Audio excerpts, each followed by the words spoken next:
We have breaking news in Tennessee this afternoon. Commissioners in Shelby County have voted to reinstate expelled state legislator Justin Pearson. He's one of two black Democrats removed from the State House last week for protesting gun violence on the floor. Pearson's colleague, Justin Jones, was reappointed on Monday. A white colleague escaped the same censure, and that set off allegations of racism. Pearson spoke just after today's vote to reinstate him. We're so glad we have the support of this community and the support of courageous leaders. Not leaders who show up when the vote happens. Not leaders who show up after you're persecuted. But leaders who fight for you. Leaders who speak with you. Leaders who stand beside you. And leaders who want to see justice, just like we want to see justice. Reporter Nick Harper is covering the story from Washington. So, Nick, take us through what happened in Memphis today.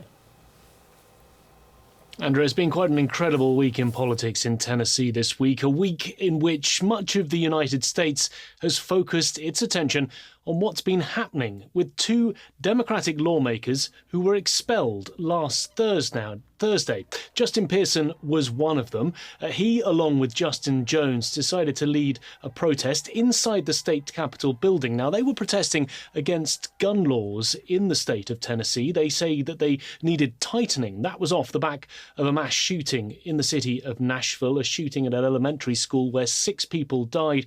3 of them were 9-year-old children. Now, these two lawmakers wanted to draw attention to gun rules that they said were just simply too loose in the state of Tennessee. But by holding that protest inside the State House on the floor of the House of Representatives, their Republican colleagues said that they were violating the rules of the chamber. However, those two lawmakers said that there were racial undertones because the Republican majority ousted them, but decided not to oust a white Democratic lawmaker. And in the course of the last hour or so, we've seen Justin Pearson reinstated to the job that he was expelled from a week ago. The same thing happened for Justin Jones. He was reinstated on Monday. And as we saw just a few moments ago, there were jubilant scenes outside the State House a little earlier where Justin Pearson was speaking. He also made a speech inside just moments after he was reinstated, and he said that he was tired of the status quo in the state and that many other people were also. He said that what had happened showed that he was not speaking alone. He received more than 6,000 emails of support to the State House asking for his reinstatement. He also said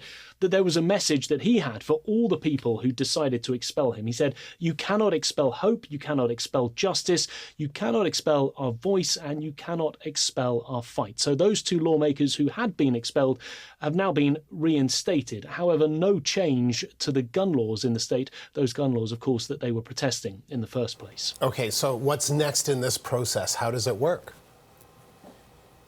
Well, these two lawmakers now return to the seats that were vacated as a result of their expulsion.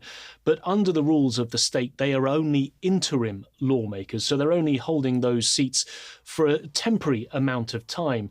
And that's until special elections can be held in their two districts. Those are districts where they represent tens of thousands of people. They both say that they will stand in those special elections. They both say that they hope to win them.